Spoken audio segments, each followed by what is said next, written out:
delete this.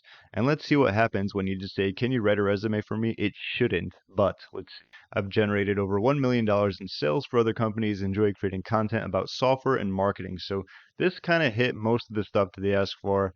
Let's see. I'll put my name is James. Okay, list of your previous employment. I mean, I could talk about how I used to be a personal trainer, certification. Don't feel like putting any of that in. So let's just keep it as this. You can always add more. Like I said, usually the better input, the better output, but I think this will do for now. Let's hit enter and see what we get. All right. So after, a minute or so, this is pretty good. Obviously, not everything's good with that.